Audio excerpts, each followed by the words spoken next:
For the women that are nervous to own being an artist, I would say you just got to do it.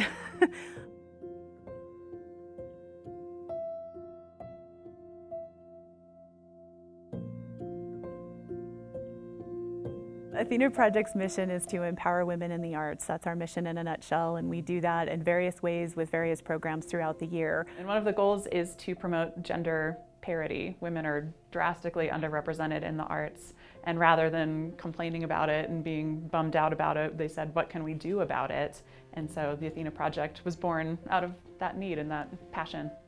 Our whole organization exists because of collaboration.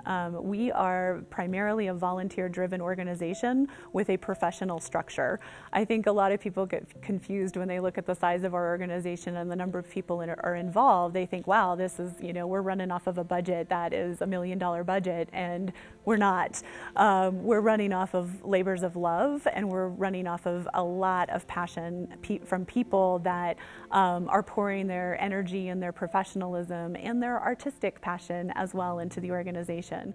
We are able to offer a platform for artists of all different genres and also all different stages of their career. So when I say platform, I really think of our organization as a stepping stone. So whether you're an emerging artist in whatever art form that you're passionate about, we have an opportunity for you to connect with artists that are maybe more developed and maybe further along in their careers.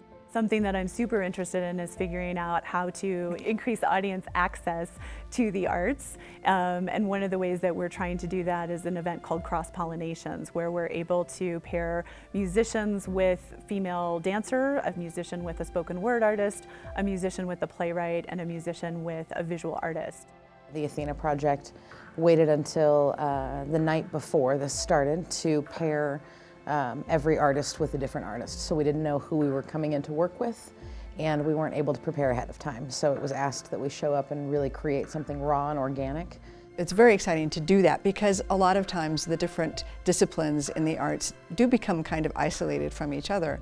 And there's so much amazing creativity among the different genres, and it's so great to see what happens when you do collaborate with the other genres. Finding the ability to work with someone whose skills are skills that I don't have, so skills other than my own, it has made me expand the way that I think about creativity. I think empowering women in general means that we as a collective, women and women identifying individuals, show up and say that we are unapologetically ourselves and we bring our best attributes to the table.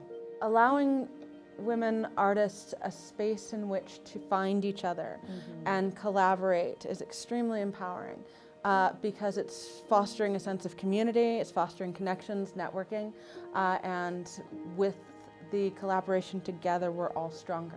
Women tend to be underrepresented in all arts disciplines. So there are several studies that really focus on the underrepresentation of female playwrights, and I know that women in film and media have also been studied as being underrepresented, especially if you're looking at who's in charge, who's behind the camera, who is in charge of the arts organizations. It tends to be men. And so having something like an arts organization that truly is celebrating women gives us just a space to be able to honor that celebration. I think that the thing that I've learned in the long term about being a working artist is that the people who make it are the people who stick it out. I think so many times artists kind of feel awkward about their position as an artist because they were told growing up it's just that hobby thing that they do, or it's not something that is actually making them money. And one of the first things that I think has to change is the mindset. If you're a writer, then own it. You're a writer. If you're a painter, then own it. You're a painter. If you're a dancer, then that is who you are. And I think that you have to start by stating it out loud and identifying yourself to the world in that way. And in doing that, I think that we set an example for other women who want to show up in their own lives for their own experiences, and often we find ourselves resigned to the boxes that we've been put in. And I think doing work like this really sets an example, so that's what I'm here for. I would say go out and do it, and that there's power in your words. That if that's something that your heart truly desires, say it. because that's the only way it'll come to pass. I truly believe that when you say something, it's like you're letting the universe know, okay, I'm making the decision to actually do this. And then, you know, with that, like, stuff starts coming together. If you can get past your own fear and ask that question and put yourself out there just a little tiny bit, then it actually, I think, is better for the world. I'm just really proud to be a part of this. I think that the Athena Project has tremendous aspirations, and they're attainable, that we can empower women to create and take their place in society in a way that if people aren't going to give us equality, we will take it from them.